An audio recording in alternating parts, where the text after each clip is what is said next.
Os destaques da semana entre os julgamentos do plenário do Supremo Tribunal Federal você confere aqui na TV Justiça. É o Plenárias que está começando.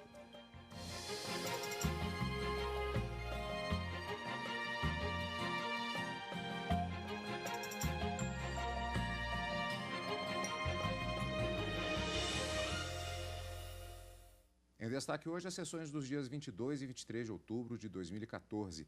Karina, tivemos mandado de injunção, DPVAT como assunto também debatido bastante no plenário do Supremo.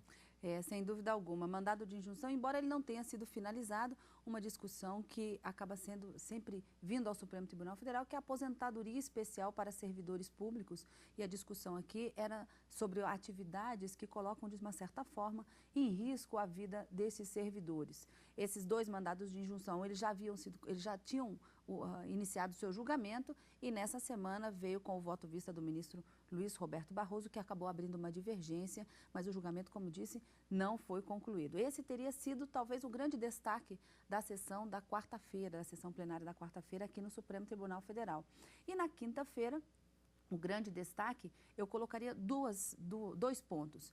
O seguro DPVAT, que acabou sendo confirmada a constitucionalidade da redução do valor que se pagava anteriormente à luz de uma lei de 1974 e agora à luz de uma nova legislação que confere o pagamento do seguro de R$ 13.500. Os ministros consideraram que essa redução não seria inconstitucional, nem mesmo quando ela foi feita ou foi instituída por medida provisória que posteriormente foi convertida em lei. Essa foi a conclusão do plenário.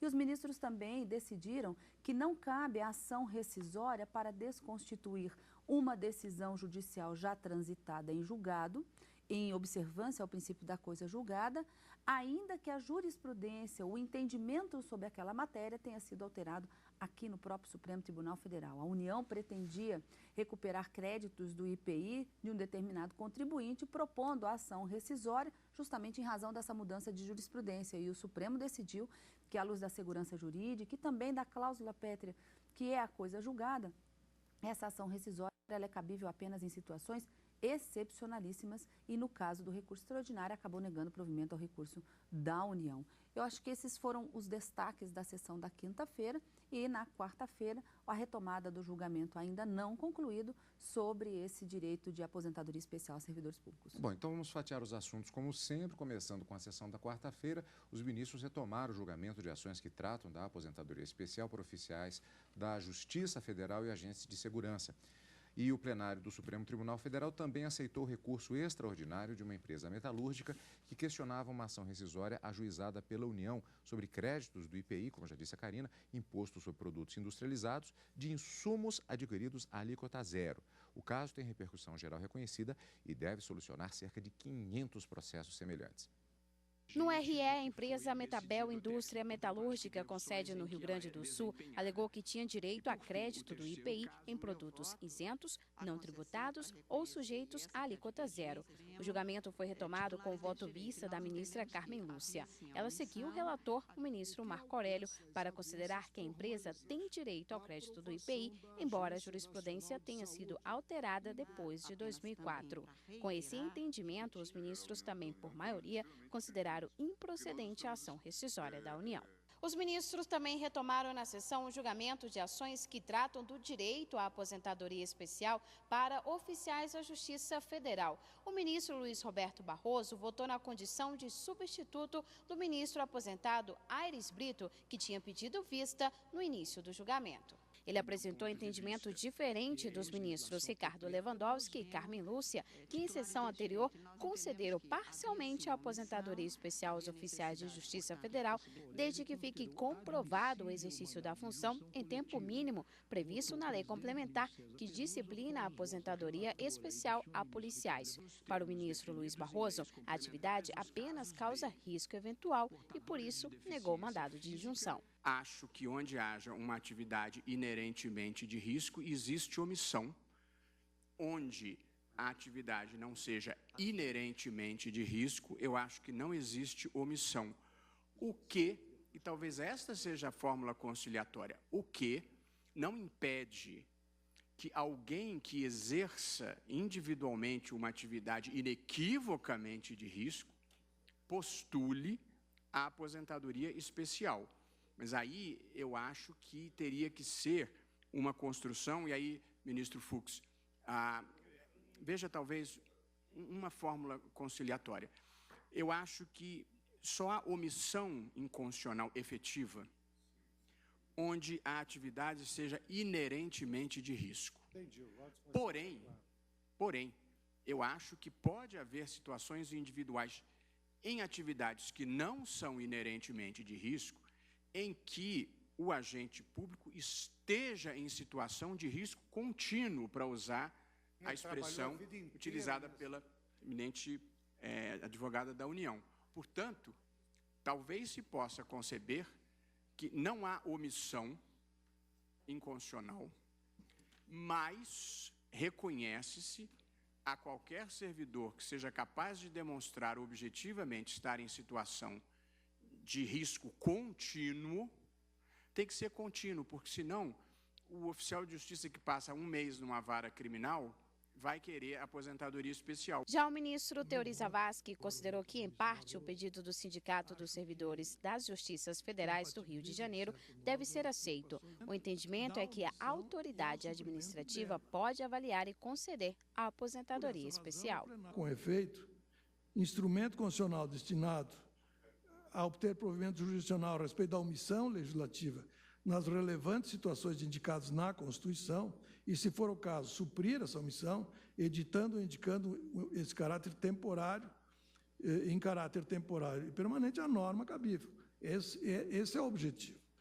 Não se presta, porém, a juízo sobre situações concretas ou individuais, muito mais em casos como o dos autos de mandado de injunção coletivo. O exame do cumprimento dos requisitos necessários para a obtenção do benefício e eventual semelhança com outros cargos beneficiados por aposentadoria diferenciada ou por adicional de insalubridade ou de risco e seus reflexos eventuais sobre o direito previdenciário, deve ser efetuado do processo administrativo pertinente e, eventualmente, em processo judicial posterior, mas não na via do mandado de injunção. Por isso, afirmar previamente que o exercício de determinada atividade de risco não se enquadra nos requisitos exigidos pelas normas do regime geral ultrapassa os limites dessa ação constitucional. A exigência de prova do trabalho habitual e permanente em condições especiais, a partir de 29 de abril de 95, a modificação do artigo 57, parágrafo 3º da Lei 8.213, pela Lei 9.032 de 95, e as limitações efetuadas pelo já revogado Decreto 2.172, a partir de 6 de março de 97, devem ser apreciadas no pleito de aposentadoria especial e não no mandado de injunção.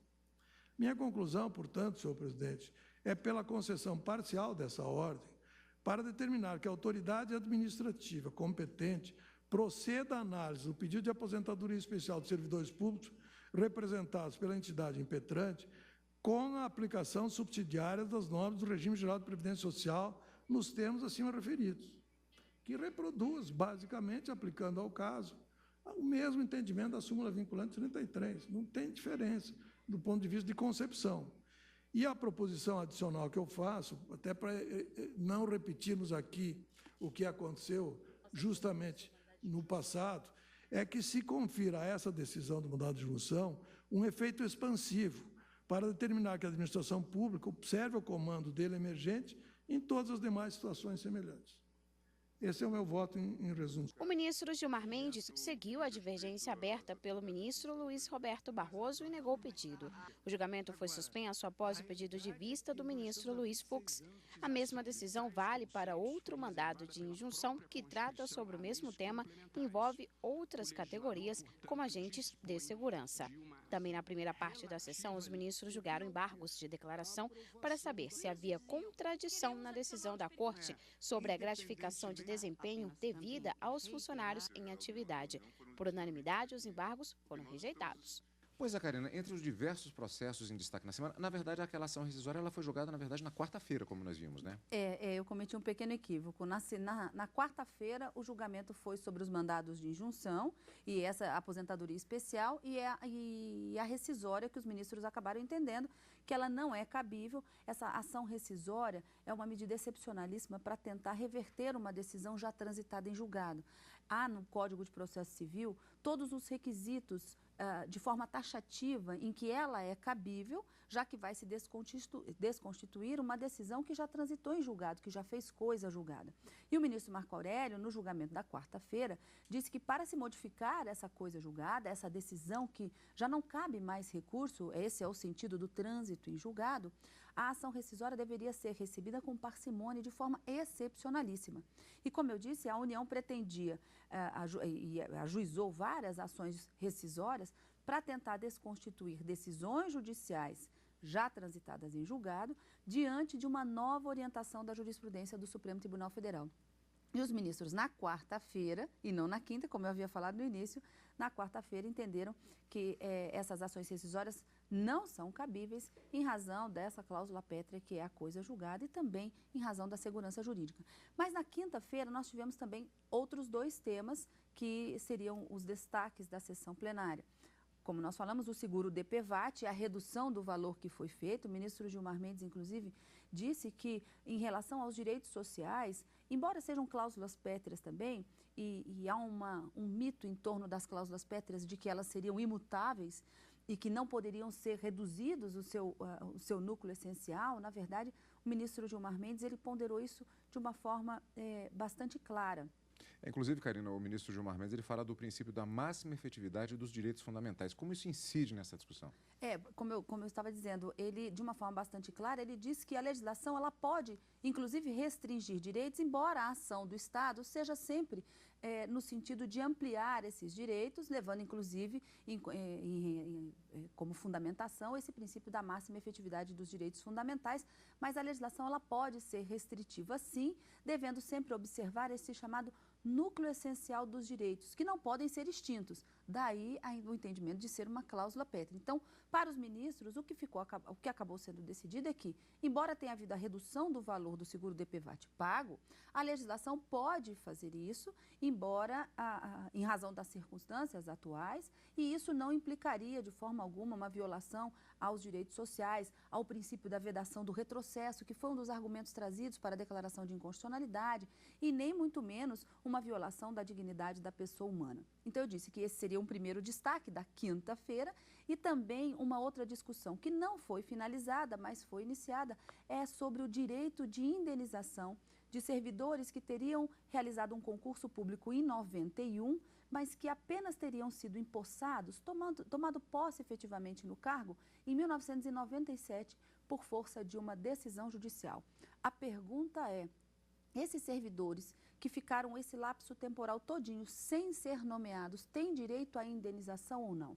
Esse julgamento ele foi iniciado na sessão de quinta-feira, mas foi suspenso em razão de um pedido de vista e pode ser retomado dentro em breve no plenário do Supremo Tribunal Federal. Bom, vamos ver a reportagem da TV Justiça em relação à sessão plenária da quinta-feira, na qual houve todas estas discussões. O plenário do Supremo, na quinta-feira, ele considerou constitucionais as alterações na legislação sobre o seguro obrigatório de danos pessoais causados por veículos automotores de via terrestre, o famoso DPVAT. Por maioria de votos, já adiantando o resultado, os ministros julgaram improcedentes as ações diretas de inconstitucionalidade 4627, 4350, que foram ajuizadas pelo Partido Socialismo e Liberdade, o PSOL, e pela Confederação Nacional de Saúde, Hospitais e Estabelecimentos e Serviços, CNS, respectivamente. E também, por maioria de votos, foi negado o provimento a um recurso extraordinário com agravo, de número 704.520, de relatoria do ministro Gilmar Mendes, que foi interposto por um segurado que questionava a mudança no valor da indenização. As ações diretas de inconstitucionalidade e o recurso julgados pelo Supremo questionavam alterações feitas na lei que regulamenta o DPVAT. A medida provisória aprovada em 2006 pelo Congresso e transformada em lei no ano seguinte estabeleceu, entre outros pontos, o limite de R$ 13.500 para indenizações por morte ou invalidez permanente, percentuais para lesões parciais e o reembolso no valor de R$ 2.700 em serviços de saúde comprovados. A advogada da Líder Seguros falou como amigos da Corte e defendeu as mudanças aprovadas pelo Legislativo. A seguradora Líder e também a Marítima, que é recorrida no recurso extraordinário, entendem que as disposições legais são válidas, na linha, aliás, dos pareceres da Procuradoria-Geral da República nos 3 feitos. O relator das duas ADIs, o ministro Luiz Fux, disse que houve um crescimento nos últimos anos de 4,900% nos valores pagos pelo DPVAT e que, por essa razão, era necessária a atualização da tabela.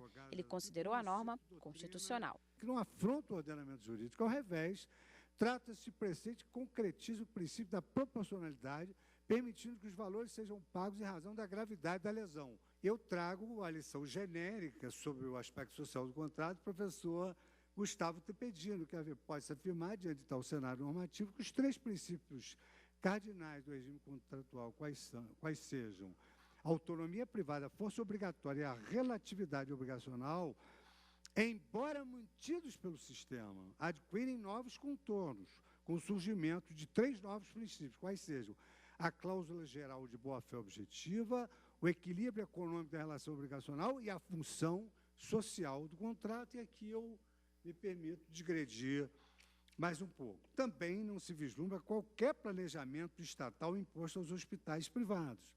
A rede hospitalar privada tem total autonomia para avaliar a conveniência e vantagem que decorre do seu credenciamento no SUS.